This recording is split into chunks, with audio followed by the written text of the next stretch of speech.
طریقہ بتایا ہے نکاح کے ذریعے سے اپنی خواہش پوری کرو. یہ فطری چیز ہر ایک انسان کے اندر ہے، چاہے مرد ہو چاہے عورت ہو. اس کا ایک نظام اللہ رب العالمین نے بتلایا ہے، ایک نظام بتلایا ہے. ہر ایک چیز انسان کو ملنی ہے حلال طریقے سے. کوئی شراب کا عادی ہے، اللہ نے روک لگائی ہے یہاں نہیں وہاں ملے گی، جس میں نشہ نہیں ہوگا. جو بھی انسان کے فائدے کی چیزیں ہیں اللہ رب العالمین نے حلال طریقے سے ہر ایک انسان کو دی ہے، حرام سے نہیں. اور وہ حرام اپنے ہاتھ سے اختیار کر لے بندہ تو بات ایک ہو گئی، الگ ہو گئی. لیکن حلال طریقے سے اللہ رب العالمین نے ہر ایک ضروریات کو اور ہر ایک خواہش کو پورا کیا ہے. مثالاً نکاح ہے، انسان کی ضرورت بھی ہے اور ایک انسان کی خواہش بھی ہے، فطری چیز ہے. اس فطری چیز کا اللہ رب العالمین نے حکم دیا کہ انسان کے اندر یہ فطری چیز ہے، مادہ ہے، کسی دوسرے کی طرف یعنی مرد عورت کی طرف، عورت مرد کی طرف مائل ہوتی ہے. اس کے اندر ایک فطری چیز ہے اور یہ ہر ایک انسان میں ہوتی ہے. تو اس کا طریقہ اور راستہ بتلایا ہے کہ نکاح کرو. اب نکاح کے ذریعے سے اپنی ضرورت کو، اس خواہش کو، اس فطری چیز کو پورا کرو نکاح کے ذریعے سے. لیکن آگے یہ بھی حکم فرمایا کہ نکاح کیسے کرنا ہے یہ بھی بتلایا. یہ نہیں کہ نماز کا طریقہ بتلایا ہو، روزوں کا طریقہ بتلایا ہو، حج کا طریقہ بتلایا ہو، دیگر عبادتیں جو ہم کرتے ہیں ان کا طریقہ بتلایا ہو اور نکاح کا طریقہ نہیں بتلایا، ایسا بھی نہیں. کھانا ہے اس کا طریقہ، سونا ہے اس کا طریقہ، پہننا ہے اس کا طریقہ، چلنا ہے اس کا طریقہ، اپنی ضرورتیں پوری کرنی ہے اس کا طریقہ. نماز، روزہ، حج، زکوٰۃ سب کا طریقہ ہے. نکاح بھی تو عبادت ہے، اس کا بھی طریقہ ہے.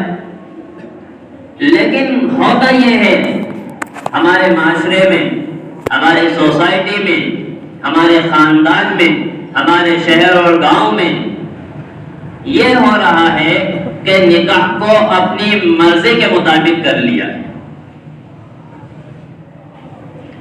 نماز کے مسائل تو دریافت کیے جاتے ہیں، زکوٰۃ کے بھی کیے جاتے ہیں، حج کے بھی کیے جاتے ہیں اور دوسری عبادتوں کے بھی کیے جاتے ہیں. نکاح کا مسئلہ، جہیز کا مسئلہ، رشتے کا مسئلہ، اس میں کوئی مسئلہ نہیں ہے. اس میں تو ہماری ناک ہے. ہم اونچے خاندان والے ہیں، وہ نیچے خاندان والے ہیں. ہم مالدار ہیں، وہ غریب ہے، وہ فقیر ہے. ہم مالدار ہیں، وہ چھوٹے ہیں، ہم بڑے ہیں.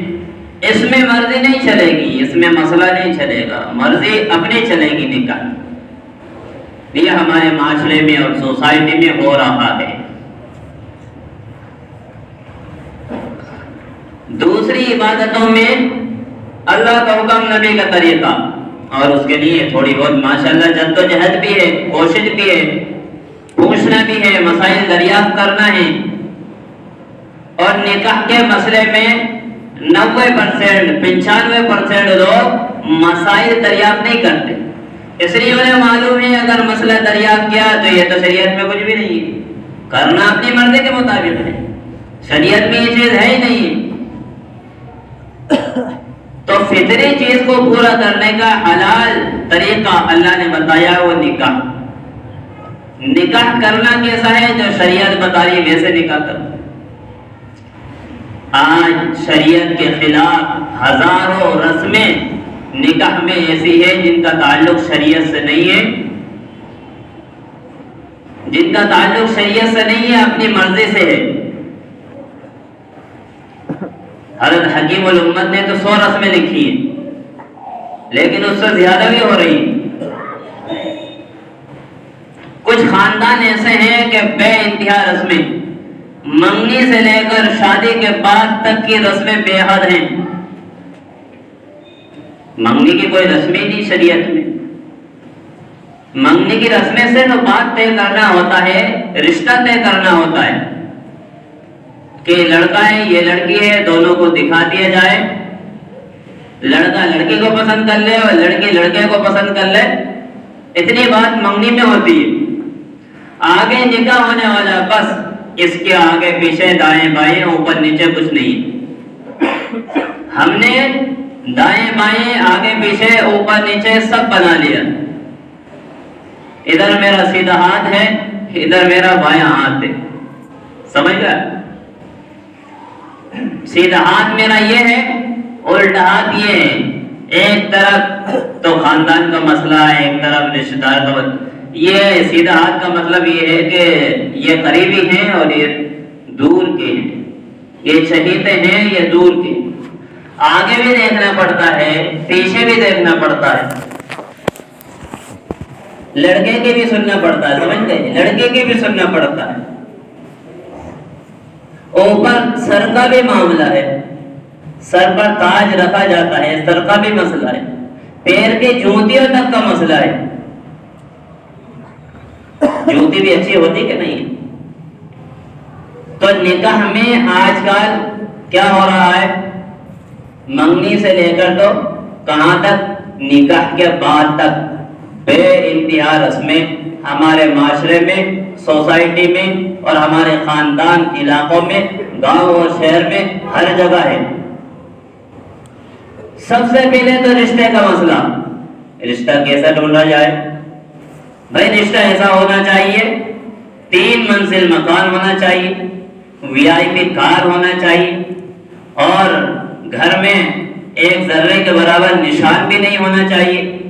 ٹین کے اندر، چدروں کے اندر ہماری لڑکی رہتی نہیں ہے، اور چھوٹے گدوں میں پلنگ پر ہماری لڑکی سوتی نہیں ہے.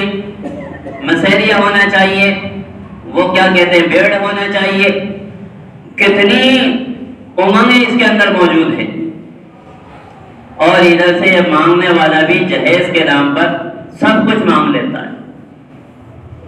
یہ تمنا ہوتی ہے نا، اس دور میں تو ایک تمنا بن چکی ہے، اور خصوصاً عورتوں کی، میری ماں بہنوں کی اتنی زیادہ بے انتہا. اگر تھوڑا سا برابر کا یا نچلا آدمی دکھا، نہیں وہاں سے جہیز نہیں آئے گا، وہاں رشتہ کرنا ہی نہیں. وہ برسوں پرانی لڑائی چلی آ رہی تھی، 3 پیڑھی گزر چکی ہے، وہ لڑائی ہوئی تھی، نہیں فلانے نے اس وقت میں ایسا کیا تھا، اس کو کہاں لا کے ٹانگ دیا؟ رشتے میں. اور ننن کی پھوپھی، پھوپھی کی ننن، اور ننن کے بھانج، اور فلانا اور سلسلہ 10 نسلوں تک جوڑ کے وہاں ان میں یہ معاملہ ہو گیا تھا، لہذا اس خاندان میں رشتہ ہم نہیں کرتے. یہ معاملے چلتے. اور قومیت آ گئی رشتوں میں. قومیت کیا مطلب؟ سید میں کریں گے، شیخ میں کریں گے، قریشی میں کریں گے، پٹھان میں کریں گے، منصوری میں کریں گے، اور میواتی میں. یہ رسم بالکل شریعت میں یہ کچھ بھی نہیں ہے.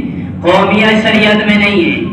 اللہ نے کہا تو ہمارے نزدیک کوئی قوم میں نہیں، سب ایک جیسے ہو. ان اکرمکم عند اللہ یتقاکم، اللہ کے نزدیک تو بڑے وہ لوگ ہیں جو تقوی اختیار کرنے والے. اکرام اور معزز لوگ، مکرم لوگ وہ ہیں جو اللہ سے ڈرنے والے ہیں، وہی اللہ کے نزدیک بڑے لوگ ہیں. اس کے علاوہ کوئی خاندان بڑا نہیں ہے.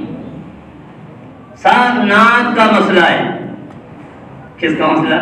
ناک. خاندان ہمارا بڑا ہے، ناک کا مسئلہ ہے. یہ مجھے ابھی تک بات سمجھ میں نہیں آئی، ناک کا ہی مسئلہ کیوں بولتے لوگ، کان کا کیوں نہیں بولتے؟ کس کا؟ ناک کا مسئلہ ہے، سامنے کا مسئلہ. ناک کٹ جائے گی تو میں اکثر کہتا ہوں نا، آج تک کسی کی ناک تو کٹی نہیں ہے، سب بغیر ناک والے تھوڑی ہیں. بہت کمی ہے ہم سب میں. یعنی کہ میں یہاں بیٹھا ہوں تو ہمارے یہاں بھی، ہمارے معاشرے میں بے پناہ کم ہے یہاں سے، لیکن ہے ضرور. چوری چھپ کے اندر عورتیں کر لیتی. کیا کر لیتی؟ ہم کو پتہ بھی نہیں ہوتا. میرے نکاح میں مجھے بھی پتہ نہیں، اندر رسمیں چل رہی. ان کو بتائیں گے تو یہ معاملہ گڑبڑ کر دیں گے. تو رسمیں ہر جگہ ہے، ہر جگہ ہے. بے پناہ ہوتی جا رہی ہے، ایک نہیں کئی. تو میں کہہ رہا خاندان اور علاقہ اور قومیت یہ نکاح میں آ چکی ہے. لڑائی جھگڑے آڑ بن رہے ہیں, جہیز آڑ بن رہا ہے. جہیز کا تو بہت برا معاملہ, بہت برا معاملہ. ہم ایک جگہ گئے, وہاں پر جہیز کا معاملہ عجیب ہی ہے. خود لڑکا ڈیمانڈ کرتا ہے مجھے اسکارپیو چاہیے. اسکارپیو بولتے ہیں نا, کیوں بہت کچھ بولتے ہیں, مجھے فلانا چاہیے فلانا چاہیے. ہمارے ہریانے میں وہاں پر تو غریب سے غریب جہیز میں موٹر سائیکل دیتا ہے, اور تھوڑا اچھا ہے تو کار دیتا ہے. اس کے بغیر شادی نہیں ہوتی. باقاعدہ اس کی چوائس, دلہے کی چوائس کے مطابق وہ مانگتا ہے مجھے یہ چاہیے. ایسا لگتا ہے جیسے سب سے بڑا بھکاری یہی ہے. اور مہر کا مسئلہ آئے گا, کر دو صاحب 2500 روپے. گاڑی 15 لاکھ کی مانگ رہا, شادی 10 لاکھ کی, 15 لاکھ کی, 20 لاکھ کی کر رہا. مہر کا مسئلہ آیا 2500, بہت سے بہت 10,000, 21,000, بہت سے بہت 50,000, 51,000. کیا بھائی, شریعت میں جو چیزیں نہیں ہیں اس کے ریٹ بہت زیادہ بڑھ چکے ہیں, اور شریعت میں مہر تھا اس کے ریٹ بہت کم کر دیے. وَآتُوا النِّسَاءَ صَدُقَاتِهِنَّ نِحْلَةً, اللہ نے حکم فرمایا اپنی عورتوں کا مہر ادا کر دیا کرو. ہاں خوشی سے معاف کر دے تو بات ایک الگ ہے, وہ خوشی سے تم کو دو. اور یہ بھی آج کل مہر کے معاملے میں بھی اتنی خطرناک غلط بعض خاندانوں میں تو یہ ہوتی, بھائی مہر دے کس کو, کس کو دے؟ جب شریعت نے طریقہ بتلا دیا, اب کس کو دینے کا کیا مطلب ہے؟ بعض خاندانوں نے مجھے بتایا گیا, اپنے یہیں ہوگی یا ادھر آس پاس ہوگی, کہ ہمارے خاندان میں یہ رسم ہے کہ مہر 2500 روپے 3000 طے کر لیا جاتا ہے, اور وہ جمع کر دیتے ہیں, اور اٹھا کر ہم لوگ اس کو مسجد میں دیتے ہیں. کہاں دیتے ہیں؟ یہ مہر ادا نہیں ہوا, یہ مہر ادا نہیں ہوا. ہمیشہ کے لیے گناہگار ہے وہ خاندان والے, کوئی بھی خاندان کا. مہر حق ہے عورت کا. کس کا حق ہے؟ عورت کا. اب شوہر دے گا اپنی بیوی کو, کیا آپ کا 50,000 مہر ہے, اٹھا کے یہ دے دیا. اب نکاح پڑھاتے ہیں, جب کیا ہوتا ہے, یوں بولا جاتا ہے کہ مہر کس کو دیں. کیا مطلب کس کو دیں؟ کسی بھائی کا, کسی کے باپ کا, لڑکی کے باپ کا اور بھائی کا بھی حق نہیں ہے مہر میں. کیا آپ اٹھا کر لڑکے والے اٹھا کر یا لڑکا خود اپنی دلہن جو ہے, اس دلہن جس کی شادی ہو رہی ہے, اس کے بھائی کو دے دے, اس کے باپ کو دے دے, اس کی بہن کو دے دے؟ نہیں, بالکل جائز نہیں ہے. مہر خود اس کا حق ہے, اس لڑکی کا حق ہے, آپ دو گے اس کو. کسی کے لیے جائز نہیں پیسے استعمال کرنا. آپ اس کی گود میں لے جا کر رکھ دو, اب وہ چاہے کسی کو دے یا نہیں دے, آپ کا بالکل حق اس کے اوپر نہیں ہے, اس کا حق ہے, اس عورت کا حق ہے. آج خاندانوں میں کیا ہو رہا, یہی ہو رہا کہ نہیں ہو رہا؟ اور بعض تو بیچارے اتنی خطرناک وہ بنا رکھا ہے کہ لڑکی کو اگر دے بھی دیا نا تو واپسی جمع کرواتے ہیں. واپسی تو یعنی واپسی لیتے ہیں. واپسی لینے کا 1% بھی کسی کو حق نہیں ہے مہر میں سے. وہ اپنی خوشی سے دے, وہ مسئلہ الگ ہے. جیسے بہن کے حصے میں میراث میں سے بہن کا حصہ ہے, اب بہن کو لے جا کر جائیداد ہے تو اس کے کاغذات دے دو کہ یہ آپ کا حق ہے, یہ آپ کا مکان ہے, یہ آپ کا کمرہ ہے, جتنا بھی حصہ اس کا آ رہا اس کو ہاتھ میں لے جا کر دے دو. وہ پھر کہ بھائی نہیں مجھے نہیں رکھنا ہے, وہ مسئلہ الگ ہے. لیکن تم معاف بھی نہیں کرا سکتے ہو, جیسے بیوی سے کہ معاف کرا لیں گے, ایسا کوئی جائز ہے. اور بعض اس لیے مہر لکھوا دیتے ہیں, 50,000 لکھوا دو, کون دے رہا ہے؟ قرضہ ہے, قرضہ. اور 1 روپے کھانے پر کتنا, اس لیے کہا حضرت شیخ نے لکھا نا, 1 پیسہ بھی 1 روپیہ بھی کسی کا رکھ لیا 70 مقبول نمازیں دینی پڑے گی. ایسا ہی بیوی کا معاملہ ہے, وہ ہے ہماری بیوی لیکن قرضہ ہے. آج کل تو یہ ہوتا جا رہا ہے 3,000 10,000 اور 20,000 جو مہر میں لکھوایا تھا آج سے 50 سال پہلے وہ مرنے کے بعد معاف کروا، مرنے کے بعد تو رجسٹر ہی بند ہو جاتا، کہاں سے معاف ہوگا؟ نہیں ہوتا۔ اپنی زندگی میں دینا ہوگا، مرنے کے بعد معاف کرانے کا کوئی تصور ہی نہیں ہے۔ بیوی کا انتقال ہو گیا، نکاح ختم ہو گیا، وہ آپ کی بیوی نہیں رہی ہے، نکاح ختم۔ جب نکاح ختم ہو چکا ہے تو مہر کا کیا معاملہ ہے؟ کیا اب معاف کرے گی؟ وہ نکاح ہی نہیں ہے۔ یہ آج ہمارے معاشرے میں کتنی خطرناک برائی پھیلی ہوئی ہے۔ بیوی کا جو حق ہے، اس لیے تو معاملے ہو رہے ہیں۔ اور مہر کتنا کر دو صاحب؟ 2500 روپے۔ کس نے بولا 2500 روپے؟ آج کل تو شادی 10 لاکھ کی کر رہا ہے اور مہر میں 2500 روپے لکھوا رہا ہے۔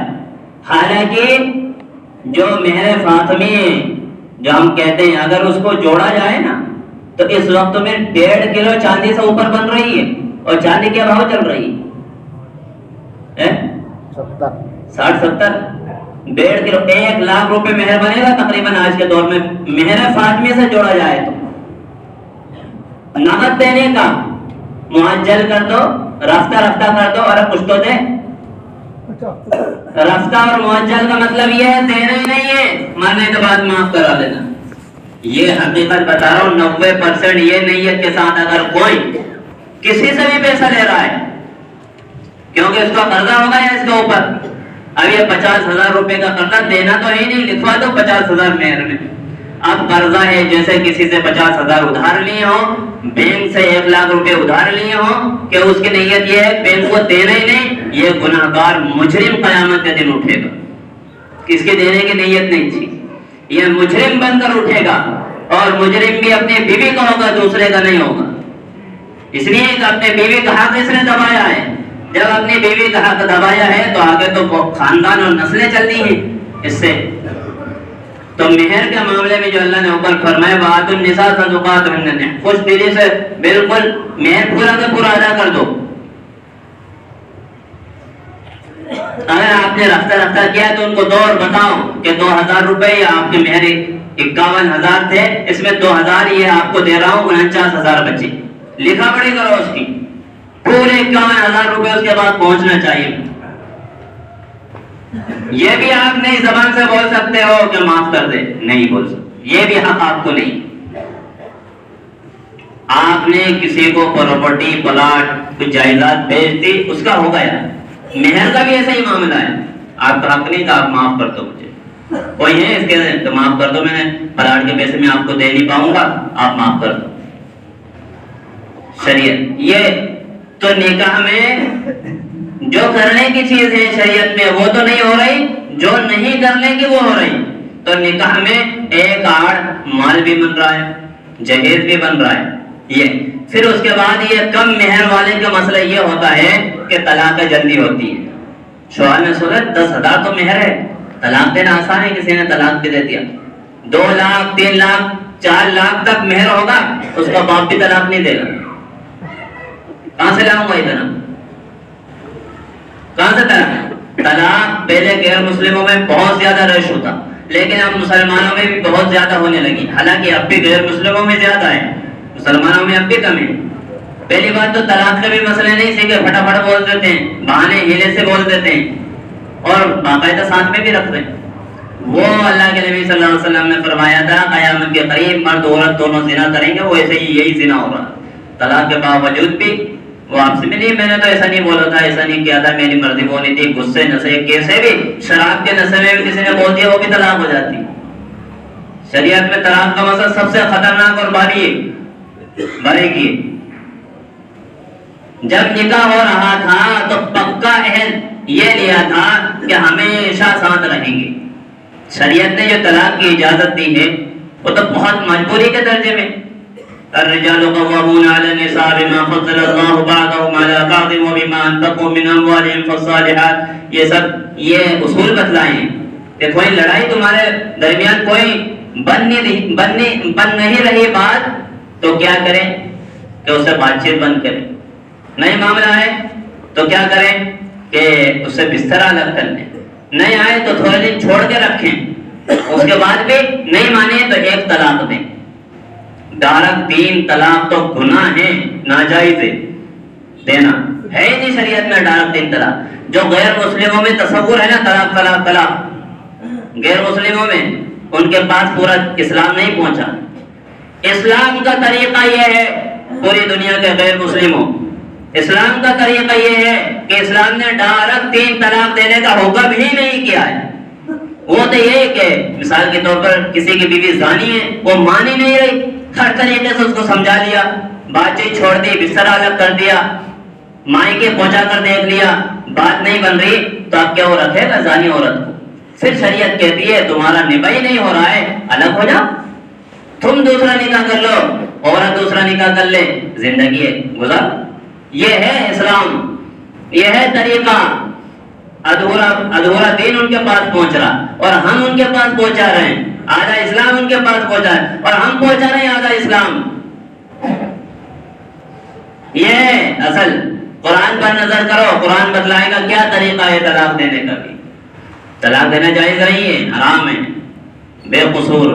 بلکہ جو عورت طلاق مانگے بغیر وجہ کے، اس عورت پر اللہ کی لعنت، فرشتوں کی لعنت اور نبی کی بھی لعنت، بغیر وجہ طلاق مانگنے کا. تو اسلام ہے. اسلام نے حق دیا کہ مہر کے ذریعے سے عورت کو حق دو. اب دیکھو 2 جگہ حق ہے عورت کا، باپ کی پراپرٹی میں اور ادھر مہر میں. کس میں؟ دونوں جگہ. شوہر کے یہاں بھی، باپ کے یہاں بھی، دونوں جگہ. اگر پورے اسلام کو فالو کرنے والے بن جائیں، کوئی عورت غریب نہیں ہے اور کوئی عورت رونے والی، آنسو بہانے والی نہیں رہی دنیا. یہ عرب میں جو ہے نا معاملہ صاف ستھرا، عورتوں کو پورا حق. کسی نے 3 لاکھ 5 لاکھ کا بھی مہر لکھوایا نا، ہینڈ ٹو ہینڈ مہر بیوی کو دیتے ہیں، وہ بیوی کو. اور جائیداد پوری کی پوری میراث جو تقسیم ہوتی ہے، بھائی ہڑپ نہیں لیتے ہیں. یاد رکھنا، بھائی ہڑپتا نہیں ہے، بہن کو دیتا ہے حق پورا. میراث باپ کی زندگی میں نہیں ہوتی. میراث کا مطلب باپ انتقال کر جائے، بڑے بھائی کا کام ہے سب بھائیوں کو برابر حصہ بٹائے. اس میں سے جو عورت بہن کے آ رہے ہیں وہ اس کو دے، نہیں دے گا تو باپ کی جگہ بڑا بھائی ہے وہ گناہگار ہوگا، قیامت میں اس کی پکڑ ہو جائے گی. آج کل کی عورت دکانیں ہیں تو بڑے بھائی نے ہڑپ، بلکہ یہ چاہتا آج کا بڑا بھائی تو چھوٹے بھائی کو ملے ہی نہیں. حقیقت یہی ہے، بڑا بھائی تو یوں چاہ رہا ہے کہ چھوٹے بھائی کو نہیں ملا. بہن تو دور کی بات ہے، بہن تو دور کی بات ہے. کیا یہ اسلام نہیں ہے؟ اور جو دنیا کے سامنے ہمارا نمونہ جا رہا ہے وہ اسی وجہ سے جا رہا ہے. اس لیے ہم سب کہتے ہیں کہ ہمارا عمل کا نتیجہ ہے. کہتے ہیں کہ نہیں کہتے؟ ہمارا عمل کا نتیجہ ہے. تو یہ نتائج غیروں کے سامنے جا رہے ہیں. آج اسلام کو ہم زندگی میں لا رہے ہیں، جو اپنی غرض کی چیزیں ہیں ان کو لا رہے ہیں اور باقی کو سب چھوڑ کر پیچھے پٹک رہے ہیں. اب کوئی کام نہیں. تو بہرحال بات تو بہت ساری تھی. کتنی رسمیں ہیں شادی میں، کیا کرنا چاہیے کیا نہیں کرنا چاہیے، وقت ہو چکا. اللہ رب العالمین ہم سب کو ان تمام باتوں پر عمل کرنے کی توفیق نصیب فرمائے.